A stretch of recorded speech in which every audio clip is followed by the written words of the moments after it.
제4칠 서울시장 보궐선거가 코앞으로 다가왔습니다.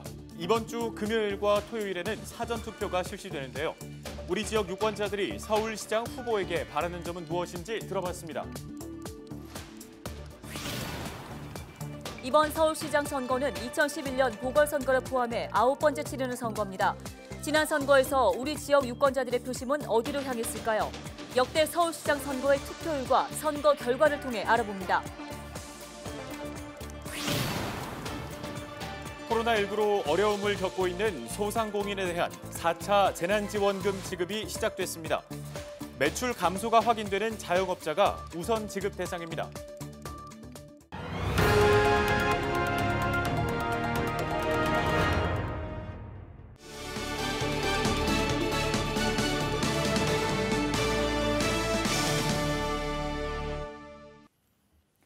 시청자 여러분 안녕하십니까? 헬로티비 뉴스입니다. 저희 헬로티비 뉴스에서는 다음 달 7일 실시되는 서울시장 보궐선거를 앞두고 우리 지역 유권자들의 목소리를 들어보고 있습니다. 나는 유권자다 시간인데요. 네, 은평 지역 시민사회가 서울시장 선거 후보에게 바라는 공약은 무엇인지 손성혜 기자가 전해드립니다. 은평 지역 유권자들의 관심은 지지부진한 현안 사업 해결로 향합니다. 주민들은 예비타당성 조사 단계에서 멈춰있는 신분당선 서북부 연장사업 조기 추진을 촉구합니다. 신분당선 서북부 연장사업은 지난해 총선에서도 뜨거운 감자였습니다. 지금 얼마나 많은 이 아파트가 건립이 됐고 그 인구는 유입이 엄청나게 됐는데 우리 서북부 교통 대책에 대해서는 변한 게 아무것도 없다는 게. 주민들은 녹관천 복원 사업도 서울시가 적극적으로 추진해야 할 지역의 현안이라고 말합니다. 서울시가 시급하게 마련해야 할 정책으로는 여성 1인 가구 증가에 대비한 지원책을 꼽았습니다. 젠더 자문관을 각 자치구마다 두고 구청장의 눈치를 보지 않고 감시와 제 역할을 할 수 있도록 하는 것. 이런 여성 1인 가구들이 안심하고 살아갈 수 있도록 할 수 있도록 하는 것. 이런 데 좀 힘을 쏟아줬으면 좋겠습니다. 양부모의 학대 속에서 12개월 짧은 생을 마감한 정인이 빈집에서 숨진 채 발견된 3살 여자아이. 잇따른 아동학대 사건에 서울시 25개 자치구의 교육활동가들이 나섰습니다. 정인이 사건이 딱 터지고 난 다음에 여기에 가만히 있을 수 있는가. 그동안에는 돌봄과 교육 이런 부분이 각각 기관에서 진행되었었는데 이걸 좀 더 통합을 하고 그리고 그것에 대한 구체적인 정책과 대안을 서울시가 마련했으면 좋겠다. 시민들이 제안한 정책은 800여 건에 달했습니다. 시민 2천여 명의 투표로 어린이 청소년을 위한 10대 정책을 가려냈습니다. 시민들은 무상급식 등 아이들의 건강권과 돌봄, 안전망 구축에 관심을 가졌습니다. 추진위원회는 어린이 청소년을 위한 10대 정책을 서울시장 보궐선거 후보들에게 전달하고 정책 협약을 제안했습니다. 열흘 앞으로 다가온 서울시장 보궐선거. 우리 지역 유권자들의 표심이 어디로 향할지 관심이 쏠립니다. 헬로티비 뉴스 손성혜입니다. 서울시장 보궐선거를 앞두고 지역 유권자들의 목소리를 듣고 왔습니다.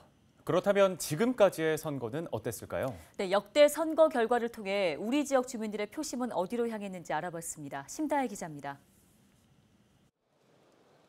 2011년 보궐선거 포함 지금까지 치른 서울시장 선거는 총 8번. 양천구는 서울시장 선거의 바로미터로 불립니다. 지난 8번의 선거에서 양천구에서 가장 많은 표를 받은 서울시장 후보가 정당에 관계없이 당선됐기 때문입니다. 심지어는 득표율도 비슷합니다. 3년 전 치른 서울시장 선거 결과입니다. 박원순 당시 서울시장 후보가 52.8%, 김문수 후보가 23.3%의 득표율을 기록했는데 양천구의 결과도 거의 판박입니다. 10년 전 서울시장 보궐선거에서도 후보 간 초접전이었던 지난 2010년에도 1, 2위 후보의 득표율은 0.2%포인트 내외의 차이를 보입니다. 양천이라는 큰 지역 안에 목동이 있는 양천갑과 그렇지 않은 양천을의 민심이 혼재되어 있는데 이게 서울 전체의 강남북의 민심이 섞여 있는 것과 비슷한 그러한 분포를 보이기 때문에 양천구의 민심이 서울 전체의 바로미터가 될 수 있었던 것 같습니다. 일명 민주당 텃밭으로 분류되는 은평구. 8번 중 6번의 서울시장 선거에서 은평 유권자 표심은 진보 성향의 서울시장 후보에게 쏠렸습니다. 오세훈 후보가 재선에 성공한 지난 2010년에도 은평에서는 10,000표 가까운 차이로 민주당 한명숙 후보가 앞섰습니다. 이번 서울시장 보궐선거에서 양천과 은평 지역 주민들의 표심은 어디로 향할지 그 결과가 주목됩니다. 헬로티비 뉴스 심다혜입니다.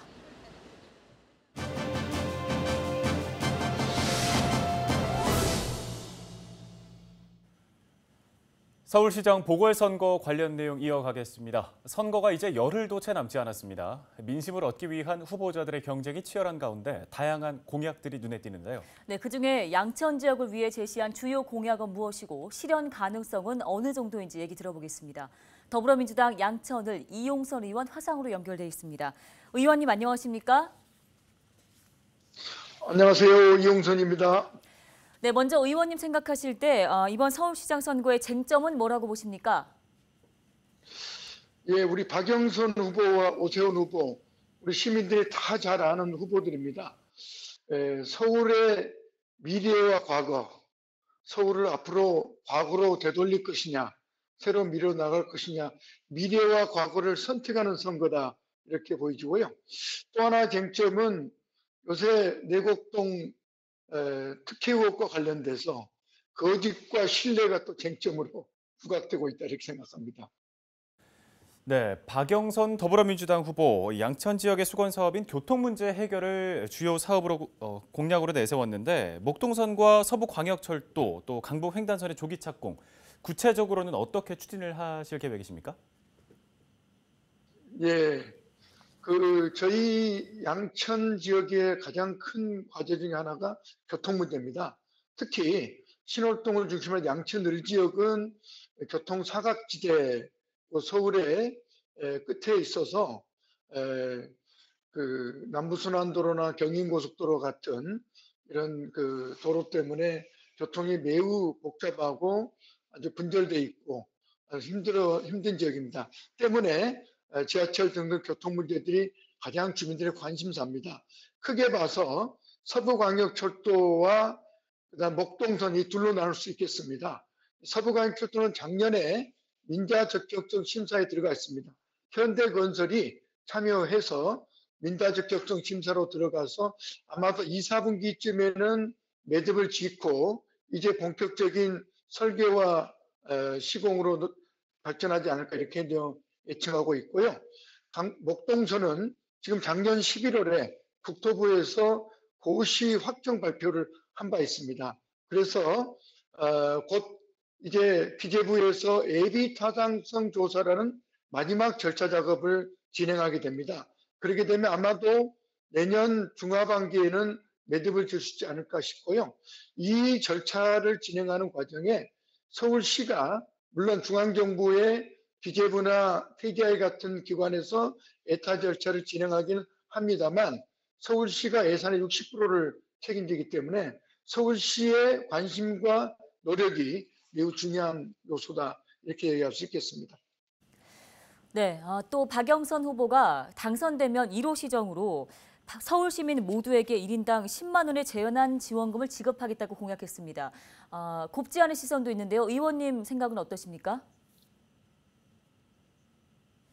네, 오늘부터 제4차 재난지원금이 지급되기 시작합니다. 그래서 버팀목 플러스 또 일자리 등등등 지원이 시작되는데 전체적으로 한 20조 규모가 이번에 집행이 되죠.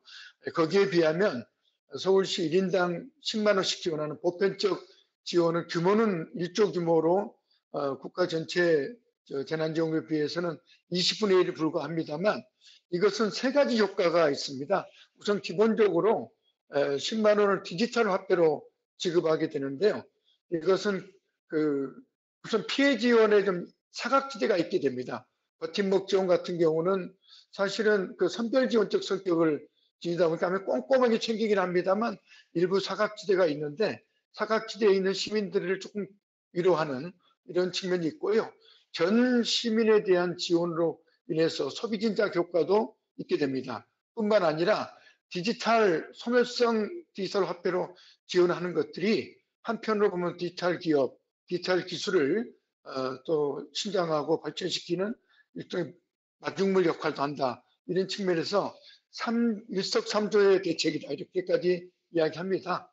예, 상당히 긍정적으로 봐줬으면 좋겠습니다. 네, 잘 알겠습니다. 의원님, 이제 마지막으로 좀 강조하고 싶은 공약 사항이나 양천 주민들에게 하고 싶은 말씀 한 말씀 해주시죠.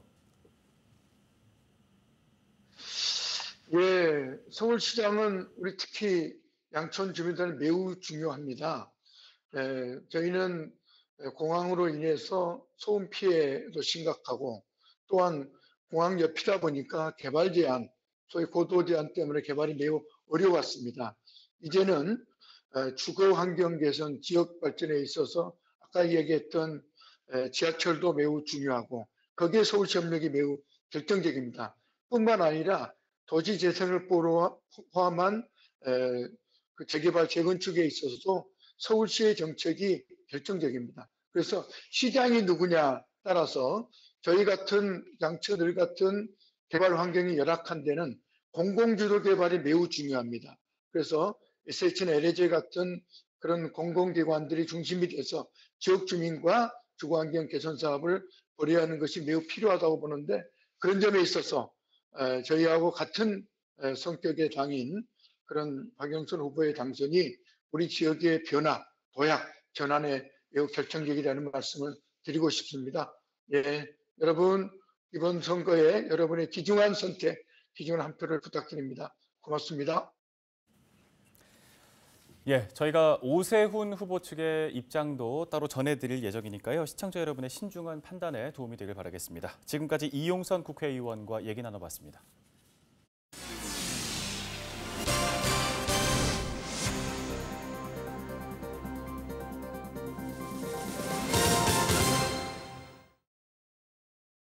(29일) 전국의 하늘이 누렇게 보였죠. 기상청은 29일 서울 전역에 미세먼지 경보와 초미세먼지 주의보, 황사경보를 발효했습니다. 황사경보는 황사로 인해 시간당 평균 미세먼지 농도가 세제곱미터당 800 마이크로그램 이상인 상태가 2시간 이상 계속될 것으로 예측될 때 발효됩니다. 서울시는 호흡기와 심혈관 질환이 있는 시민과 노약자, 어린이 등에게 외출 자제를 권고했고 그 밖의 사람들도 실외 활동을 하거나 외출을 할 때 보건용 마스크를 착용해달라고 당부했습니다. 예, 잿빛 장막이 쳐진 듯 뿌연 대기에 건너편의 건물이 제대로 보이지 않을 정도인데요. 전국 대부분 지역에 황사경보가 발령된 가운데 서울과 수도권에서 2015년 이후 6년 만에 황사경보가 발령됐습니다. 네, 김승배 한국기상산업협회 본부장 전화 연결해서 보다 자세한 이야기 들어보겠습니다. 본부장님 안녕하십니까? 네, 안녕하십니까? 네, 지금 서울, 인천, 경기 등 수도권을 포함해서 전국 대부분 지역에 황사경보가 발효된 상황입니다. 통상적으로 보셨을 때 어느 정도의 심각한 수준인가요? 네, 그렇습니다. 이제 황사라는 자연적인 먼지가 있고 인간이 내뿜은 미세먼지가 있는데요. 이번엔 중국 북쪽과 몽골 그 사막 지역에서 불려 올라간 황사가 북서풍을 타고 우리 나라까지 날아와서 오늘 낮 동안 전국을 뒤덮었습니다. 또 황사주의보가 오늘 낮 동안 이제 발효가 되기도 했는데요. 그러니까 평상시 미세먼지 농도보다 무려 약 한 20배 정도까지 많은, 그러니까 서울의 경우 낮 한때 200에서 한 500 마이크로그램 정도의 PM10 농도가 나타나기도 했습니다. 네, 미세먼지와 초미세먼지가 짙게 퍼져 있는 상황에서 해외에서 유입된 황사까지 상공을 뒤덮고 있는 건데요. 미세먼지와 황사는 어떻게 다른 건가요?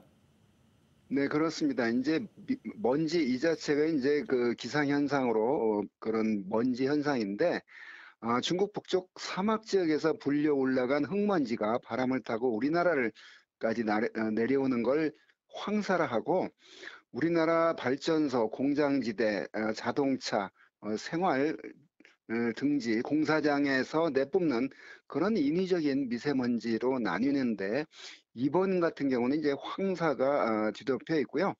문제는 그러면 이 황사 안에 인간이 내뿜은 먼지가 포함되어 있지 않냐 하면 그렇지는 않다는 얘기죠. 그 안에 다 뒤섞여 있기 때문에 이 미세한 먼지들이 우리가 숨을 쉬고 호흡 기로 들어가면 건강에 안 좋기 때문에 이제 긴장을 하는데요. 이 황사가 아니래도 이 봄철에는 그 인위적인으로 내뿜어진 미세먼지 농도가 높은 그런 계절인데 황사까지 더해져서 극심한 그런 미세먼지 농도 수치를 보이고 있습니다. 네. 그렇다면 6년 만에 이렇게 최악의 황사가 들이닥치는 원인은 무엇입니까? 네, 그 중국 북쪽 그 건조 지역이 이제 겨울을 지나고 따뜻해지면서 몽골과 중국 북쪽의 그 사막 지역에서 강한 저기압이 발생했고 이 저기압에 의해서 불려 올라간 많은 흙먼지가 바람을 타고 우리나라까지 내려오게 된 거죠. 그래서 황사가 우리나라에 오려면 많은 양의 황사가 불려 올라갈 것.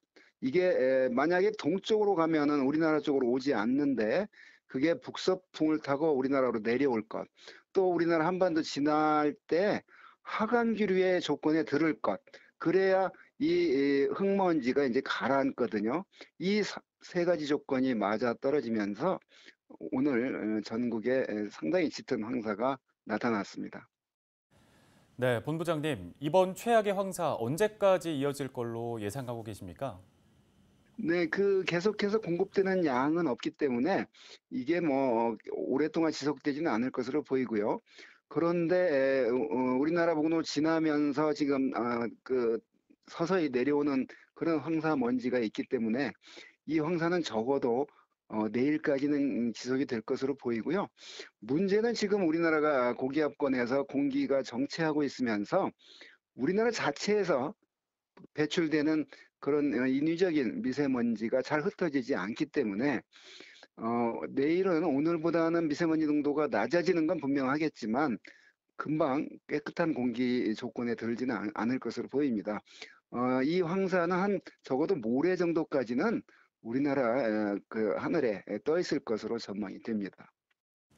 네, 이렇게 황사 경보가 내려진 날에 주의사항 또 앞으로 대비 요령이 있다면 무엇이겠습니까? 네, 이 황사는 결국은 우리는 호흡하면 건강에 해롭기 때문에 그런데요. 특히 영유아나 노인은 불필요한 외출을 삼가야 되겠고요. 그다음에 그 어떤 기저질환자, 그러니까 호흡기 질환자나 그런 심장 질환자 같은 경우는 부득이한 경우 제외하고는 그 실내에 머무르는 게 좋습니다. 이 요즘에 코로나 때문에 황사가 아니래도 마스크 착용이 필수 조건이 됐는데요. 반드시 이런 그 짙은 황사와 짙은 미세먼지가 우리나라를 덮을 때는 특히 거르는 그 정도가 강한 황사 마스크를 착용을 해야 된다고 봅니다. 네, 잘 알겠습니다. 가급적 외출은 자제하거나 짧게 하는 게 좋겠고요. 또 보건용 마스크를 착용하고 외출을 하는 게 좋겠습니다. 관련 말씀 잘 들었습니다. 김승배 한국기상산업협회 본부장이었습니다. 다음 소식 전해드립니다. 코로나19 장기화로 어려움을 겪고 있는 소상공인에 대한 4차 재난지원금 지급이 29일부터 시작됐습니다. 4차 재난지원금은 소상공인 380만 명에게 지급되는데요. 지난해 11월 24일부터 올해 2월 14일까지 집합 금지 조치가 6주 이상인 업종은 500만 원을, 6주 미만인 업종은 400만 원을 받을 수 있습니다. 지원금 신청 접수는 30일은 사업자 등록번호 끝자리가 짝수인 사업자만, 31일 이후에는 홀짝수 번호 상관없이 신청할 수 있습니다. 양천구가 찾아가는 100세 건강 돌봄 서비스를 시작했습니다. 100세 건강 돌봄 사업은 의사, 간호사, 사회복지사로 구성된 건강 돌봄팀이 방문해 질환, 영양관리 등의 건강 서비스를 제공하는 사업입니다. 대상자는 돌봄팀이 신청자의 집에 방문해 사전 건강평가 후 회의를 통해서 선정하며 선정된 주민에게는 3개월 동안 매주 건강 돌봄팀이 집으로 찾아가 전문 영역별 맞춤 돌봄 서비스를 제공합니다. 100세 건강 돌봄 서비스 신청 등 관련 문의사항은 양천구 보건소에서 자세히 안내받을 수 있습니다. 지난 주말 미얀마의 거리가 피로 얼룩졌습니다. 쿠데타 군부는 어린 아이들에게까지 무차별 총격을 가하고 있는데요. 이 끔찍한 비극을 멈추게 해달라고 국내에 사는 미얀마인들이 호소하고 있습니다. 여러분의 관심과 지지가 필요합니다. 지역 중심 채널 헬로티비 뉴스. 여러분의 이야기가 뉴스가 됩니다.